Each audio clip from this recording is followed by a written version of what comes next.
বলে সংকীর্তন হয়েছিল শ্রীবাস অঙ্গনে। কীর্তন হলো দুই প্রকার, একটা হলো নাম কীর্তন, একটা হলো লীলা কীর্তন। বলছেন তার মধ্যে একটা অন্তরঙ্গ আর আরেকটা হলো বহিরঙ্গ। অন্তরঙ্গ ভক্ত নিয়ে প্রভু করে নাম সংকীর্তন, আর বহিরঙ্গ ভক্ত নিয়ে প্রভু করে প্রেম রস আস্বাদন। যেমন দুগ্ধেতে লবণী আছে মন্থন কর গিয়া, আর মুখ্য অর্থ ডাকায় আছে গৌণ অর্থ দিয়া। ও মায়েরা, এই দেখেন আপনারা এখানে পঞ্চদত্তের ফটো আছে, এই যে এখানে রেখেছেন। পঞ্চদত্তের মধ্যে কয়জন দাঁড়িয়ে আছেন দেখেন তো, কয়জন? জুড়ে কইন কয়জন? আরে জুড়ে কইন কয়জন? গুসানি জুড়ে কইতে পারেন না, প্রভুর নাম নিতে লজ্জা নাকি? কয়জন দাদা? 5 জন। পঞ্চদত্তের মধ্যে কয়জন? 5 জন। শোনেন মন দিয়ে, এভাবে বুঝিয়ে সব কীর্তনিয়া বলবে না। আমরা 4 ঘন্টাও যদি কীর্তন করি, সেই ভালোভাবে ভক্তের হৃদয়ে ধাক্কা মেরে কথাগুলো পৌঁছে দেওয়ার জন্য, যাতে ওই কথা শুনে হৃদয়ে যেন কৃষ্ণ প্রেমের বীজ বপন হয়। খালি আমার তালে আমি কীর্তন গাইলে হইতো না, আপনাদেরকেও বুঝিয়ে বলতে হবে। মা, পঞ্চতত্ত্বের মধ্যে কয়জন? 5 জন। তার মধ্যে 3 জনের বাড়ি আমাদের সিলেটে। কয়জনের বাড়ি? 3 জনের বাড়ি। নাম জানেননি? এই 3 জন খে দেখি কারা জানেন? হাত তুলে। 3 জনের নাম এখন যদি কই হোসেন খাসা বাদামের গান খেয়ে গেছি, সবার হাত উঠে নাকি? শুনে আজকে একটা মন্ত্র দিয়া যাইমু, ওই কথা শোনার পরে আগামীকাল থেকে জীবনে আর কোনো মায়ের ঘরে স্বামী স্ত্রী ঝগড়া হইতো না, বাইয়ে বাইয়ে দ্বন্দ্ব হইতো না, পিতা পুত্রের সংসারে অশান্তি হইতো না। বিশ্বাস হয় না? আমার মোবাইল নাম্বার নিবা, আপনাদের মৌলভীবাজার আমার প্রচুর কীর্তন আছে আশপাশে। বলে কিতাবা বড় বড় কথা কইলা, কথার কাজে কোনো মিল পাই না। এই কথাটা যদি রক্ষা করেন, আগামী কাল থেকে অল্প দিনের ভিতরে সবার করে বৃন্দাবন হয়ে যাবে। এই মন্ত্রটা কইতাম নি, তাহলে শোনেন একটু পরে কই। আমরা এই 3 প্রভুর কথা একটু আলোচনা করিলে। পঞ্চদত্তের মধ্যে 3 জনের বাড়ি আমাদের সিলেটে। তাই এই সিলেটকে গুপ্ত বৃন্দাবন বলা হয়। জানেন, যদি গৌরী না হইত কেমনে হইত, কেমনে ধরিতাম দেখ, আর রাধার মহিমা প্রেম রস সীমা এই জগতে জানাই তোকে। দাদা আপনার ওই পাশে একটু যান, আমরা সাউন্ডটা পাইতে হবে। রাগ করবেন না আপনারা যারা দাঁড়িয়ে আছেন, বাবা ওই পাশে একটু আসলে। ভাই তোমার পিছনে স্ট্যান্ড পালাই দিবা ক্যামেরা, একটু ওসাইডে যাও কি ভাই, তো আমরা সাউন্ডটা পাইমু ক্লিয়ার। রাগ করবেন আমরা কথা, কারণ ভোল্টেজটা কম, তো যার কারণে সাউন্ডের ফোকাসটাও আমরা কম পাচ্ছি। তো একটু সাউন্ডের বক্সগুলা ক্লিয়ার রাখলে দাদা একটু সামনে থেকে শোনে, আমরা বক্সের সাউন্ডটা পাবো। আচ্ছা শোনে, পঞ্চদত্তের মধ্যে 3 জনের বাড়ি আমাদের সিলেটে।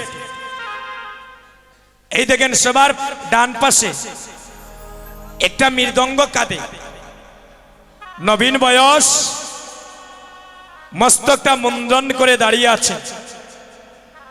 ওনার নাম কি? ওনার নাম শ্রীবাস। ওনার নাম কি মা? শ্রীবাস। ওনার বাড়ি কই? আমাদের সিলেট বিয়ানীবাজার উপজেলা পণ্ডিত পাড়া। গিয়েছেন শ্রীবাস প্রভুর বাড়িতে? কারা গিয়েছেন হাত তুলেন। শ্রীবাস প্রভুর বাড়িতে যারা গিয়েছেন হাত তুলবেন, যারা যান নাই তুলবেন না। ওই যে আমার একজন মা পাইলাম 200-300 মায়ের মধ্যে, দেখছেন? শুনেন, একটু প্রভুর ধামগুলা দর্শন করবেন। বিশ্ব ব্রহ্মাণ্ডে কত কান্তি পড়েছে, সেই দেশে জন্ম না নিয়ে আমাদের সিলেটে নিয়েছেন, এটা আমাদের গর্ব দাদা।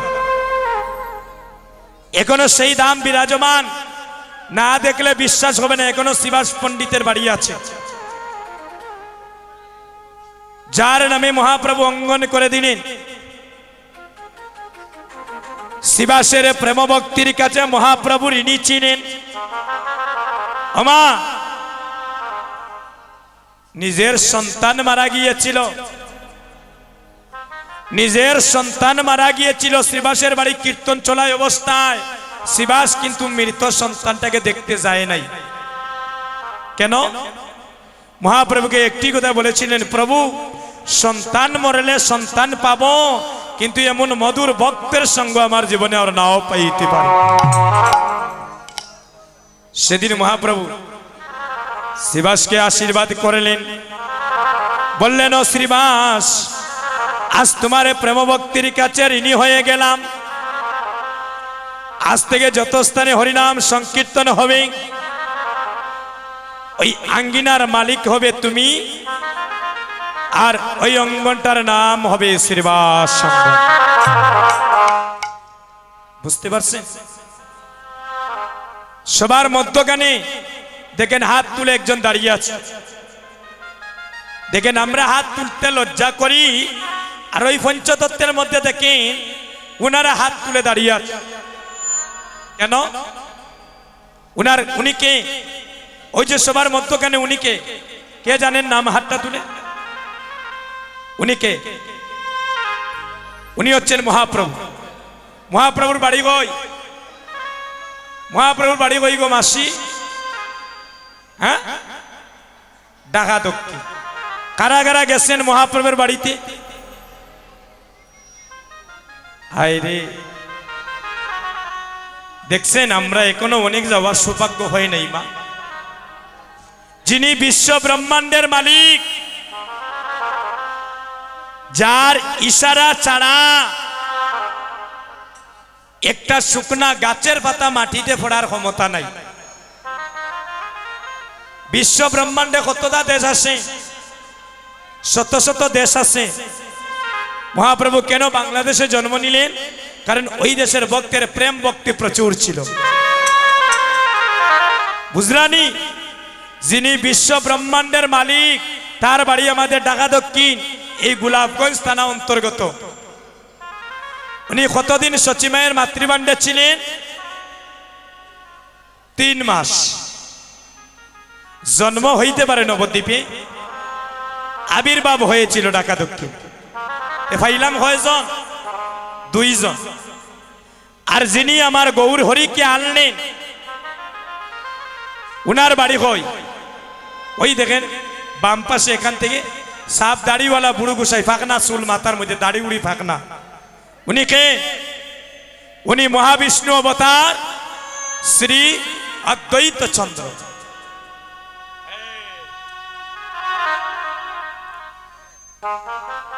যার বাড়ি হচ্ছে সুনামগঞ্জ জেলা তাহিরপুর থানা, নবগ্রামে জন্মগ্রহণ করলেন।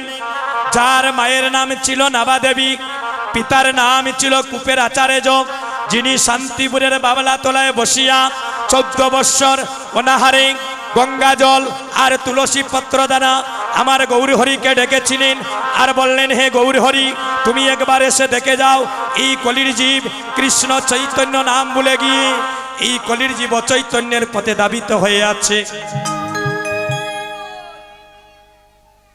যিনি 14 বৎসর, কতদিন মা? কতদিন? একটু কথা কইবা, কতদিন?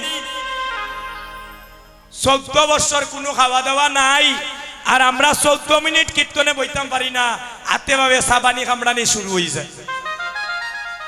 ও কীর্তনিয়া ভালো নয়, ও কীর্তনিয়া ভালো, অমুক পাঠক ভালো নয়, তমুক পাঠক ভালো, ও বক্তা ভালো নয়, তমুক বক্তা ভালো, অগরর মাসি ভালো নয়, অগরর মেসো ভালো। আমরা বিচারে করি, কিন্তু একটা দিন আমি নিচের বিচার করলাম না। আমি আপনাকে বলছি ভালো নয়, আর দেখেন 3টা আঙ্গুল আমার দিকেই, দেখেন একটা আপনার দিকে আর 3টা আমার দিকে। বলছি আরেকজনের বিচার করার আগে আগে নিজের বিচার করো। আমি চুরি জগৎ চুর, আমি ভালো জগৎ ভালো, আমি ডাকাত জগৎ ডাকাত। যেজন নিজেকে জগতে সাবধান করতে পেরেছে সেই হলো জগতের বুকে সাধু। তাই তো বললেন, মানুষ কুলে জন্ম নিলে মানুষ বলি কয়ে না তারে, মানুষ কয়জন হইতে পারে, আর মানুষ পশু যায় এগোচ্ছে না, তার স্বভাবে কর্ময় অনুসারে এগে যে মানুষ এসেছিল সোনার নদিয়া শান্তিপুরে, আর সেই মানুষের গুণের তোরে কত মানুষ যায় উদ্ধার হয়ে। বুঝরানি, আমরা মাসে 2টা একাদশী রাখি না, ইগুর যন্ত্রণায় আর বালা লাগে না। কার যন্ত্রণায় কইরাম বুঝরানি, ওই যে হাত দিয়া দেখাইরাম, ইটার যন্ত্রণায় আর বালা লাগে না। হাসেন কেন? বাস্তববাদী কথা যেটা মা, যে বেটা আমরা দুর্নাইত পাঠাইলা, যিনি আমার গৌর হরিকে আনলেন 14 বছর খাইলা না, চিন্তা করেনি দাদা, 14 বছর খানি নাই, উপবাস ছিলেন। আপনার আমার কথা চিন্তা করিয়া ওই বুড়া বেটা যার বাড়ি সুনামগঞ্জে 9 বছর কীর্তন করেছি প্রভুর বাড়িতে, আর আমরা কীর্তনে এসে মুহূর্তে বসতে পারি না, মন চঞ্চলতা শুরু হয়ে যায়। কিন্তু আপনার আমার কথা চিন্তা করুন, 14 বছর খাইছেন না, গঙ্গা জল আর তুলসী পত্র দ্বারা গৌর হরিকে ডেকেছেন এই কলির জীবের দুর্দশা দর্শন করে। আমরা মাসে 2টা একাদশী রাখি না, খালি ভগবান ওই দাও, ছেলে দাও, মেয়ে দাও, গোল্ডেন এ প্লাস দাও, আমেরিকান জামাই দাও, লন্ডনী কন্যা দাও, চাওয়া পাওয়ার শেষ নাই। বুকে হাত দিয়ে বলেন, একদিন ঠাকুর ঘরে সরল মনে গিয়ে বলেছি, গোবিন্দ আমি দিনহীন কাঙ্গাল, আমার গরিবের ঘরে জন্ম, আমি যেই রাজভোগ দেওয়ার আমার ক্ষমতা নাই, আমি একটা গ্লাস জল আর তুলসী পত্র দিলাম, এই কাঙ্গালের সেবাগুলা তুমি নিবেদন করো আর সর্বজীবীকে তুমি ভালো রেখো গোবিন্দ। কইছিনি খালি আমারটা আমি চাই। আরো কিতা কই, আমার ছেলেরে যদি লন্ডন ফাটাইয়া দেও তে 20 কেজি বাতেসা দিয়া লুট দিম, আমার মেয়েরে যদি এবার পরীক্ষাত গোল্ডেন এ প্লাস পাইয়া দেও তে আমি 200 খোলা দিয়া খাদিপুর কীর্তনে লুট দিব। অনেকে অনেক ধরনের মানুষ করি না নিমা, বিপদে যখন পড়ি ভগবান রে কই, ঠাকুর তুমি আমারে রক্ষা করিও রে বা, ওই বিপদটা কিয়া আমি তোমার নামে মানুষ করলাম, আমি 20 কেজি বাতেসা দিয়া কাদিপুর গ্রামে হরিনাম সংকীর্তনে লুট দিব। ভগবানে কইন, দেখো বেঈমানি করতে করতে এখন আমার লোকে কন্টাক্ট চলে। ভগবান খাবার খাঙ্গাল লিবা দাদা, এত বাতেসা খাবাইতা যদি ডায়াবেটিক্স বাড়াইলাই, এত খোলা যে খাবাইতা 200 যদি শ্বাসকষ্ট বাড়ি যায় ভগবানের, কেউ হসপিটাল লইয়া যাইবা। ভগবানে বললেন আমি খাওয়ার কাঙ্গাল নয়। গীতার মধ্যে একটা শ্লোক আছে, সর্বধর্মানে পরিত্যাজ্য মামেকং শরণং ব্রজ অং তাং সর্ব পাপস্য মুক্তস্বামী মা শুচ। অর্জুনকে বললেন, অর্জুন আমি ভক্তের বাড়িতে বোঝা বহনে করে কাঁধে করে নিয়ে যাই, ভক্ত যদি সেটা প্রেম মিশ্রিত দ্বারাই আমার কাঁধে তুলে দেয়। ভগবান খাবার খাঙ্গাল নেই।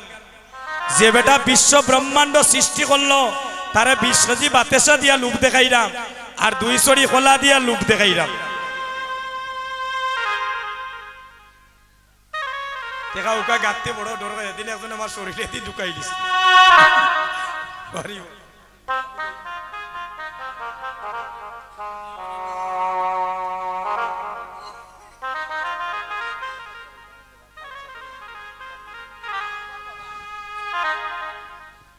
রাধে রাধে, খুব ডর করে আসা দেখান। হরি বল। এই যে আপনারা টাকা দিচ্ছেন, গতকাল আসরে প্রায় 2600 টাকা আমার ভক্তরা দিয়েছেন। গত বছর আমি হিসাব করে দেখছি 71,000 টাকা পাইছি, ভক্তরা আমার দিচ্ছেন। ওই টাকাটা কিতা করে জানেন? মহাপ্রভু সাক্ষী মা আমার পেটের সেবায় লাগাই না। আমি ভারতের বৃন্দাবনে তো বেশ কয়েকবার কীর্তন করেছি, এই ভারতে আমরা প্রচুর কীর্তন করি, তো বৃন্দাবন একটা গোপাল কিনে এনেছি। যারা আমাকে টাকা দেন ওই টাকাটা দিয়ে যাবার সময় ফলমূল কিনে নেই, গোপালের সেবা দেই আর সকল ভক্তের কাছে মঙ্গল প্রার্থনা করি ভগবানের কাছে। যারাই টাকা দিচ্ছেন ওই টাকাটা ভগবানের সেবায় লাগবে মা, আর ভগবানের সেবায় যদি লাগে আর ভগবান যদি করুণা করে তাহলে একদিন আপনার মানব জন্মটা ধন্য হয়ে যাবে। তাই মা, টাকা পয়সা দিয়ে ভগবানকে পাওয়া যায় না, প্রেম ভক্তি দ্বারা ভগবানকে লাভ করা যায়। তাই অদ্বৈত প্রভু আমার মহাপ্রভুকে আনলেন গঙ্গা জলার তুলসী পত্র দ্বারা, আর সেই মহাপ্রভু আমার নদীয়ার ভক্তদেরকে সঙ্গে নিয়ে ত্রিবাসঙ্গনে দুটি বাহু তুলে হরিবল হরিবল হরিবল ধ্বনি করছে।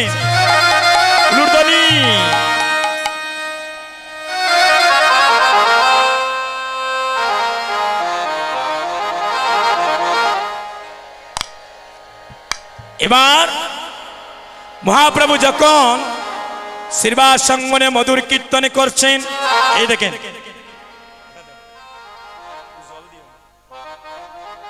একটু দেখাই,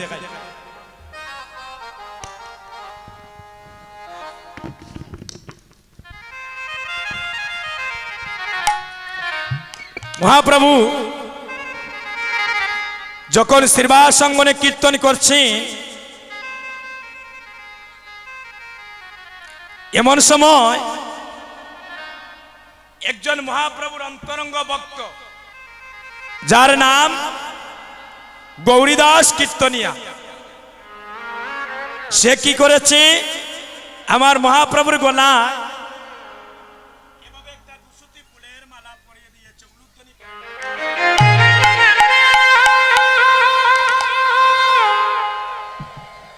যখনই এভাবে একটা দুসুতি ফুলের মালা গৌরী গলে পরিয়ে দিলেন, ওই মালাটা দর্শন করে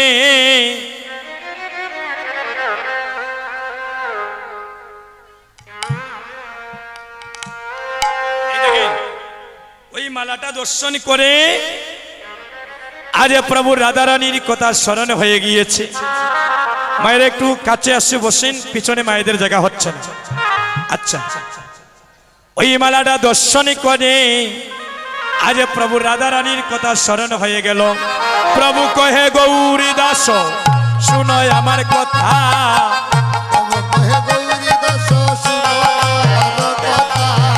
প্রভু কহে গৌরী দাস শুনয় আমার কথা,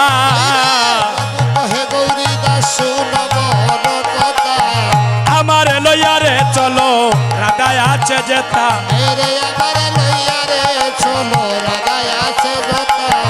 আমার লইয়ারে চলো রাধায় আছে যেতা,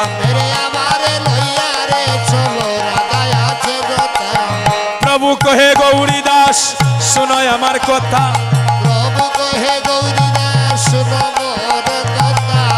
আমার লইয়ারে চলো রাধায় আছে যেতা, গৌরী দাস বলে প্রভু কেন উচ্চাটন, সর্বঙ্গে আছে রাধা কর দর্শন, তোমার অঙ্গে রাধায় আছে বাধা, অঙ্গে রাধায় আছে বাধা, আছে বাধা, আছে বাধা, আছে বাধা, আছে বাধা, আছে বাধা, আছে বাধা, অঙ্গে রাধায় আছে, অঙ্গে রাধায় আছে বাধা, প্রেমানন্দে হরি বলো, অঙ্গে রাধায় আছে বাধা, অঙ্গে রাধায় আছে বাধা, আরে অঙ্গে রাধায় আছে বাধা। আচ্ছা আচ্ছা ভক্তগণ, আজ ওই মালাটা দর্শনে করে আজ প্রভু রাধার কথা স্মরণ হয়ে গেল। ওই মালাটা কে দিলেন? আস্তে, ওই মালাটা কে দিলেন? গৌরীদাস, যার জন্ম হয়েছিল রাক্ষস কুলে। মন দিয়ে শুনেন, যার জন্ম হয়েছিল রাক্ষস কুলে, কেন সেই গৌরীদাসকে মহাপ্রভু এত আপন করে নিলেন? কারণ যুগে যুগে ভগবান ভক্তের মনোবাঞ্ছা পূর্ণ করেন।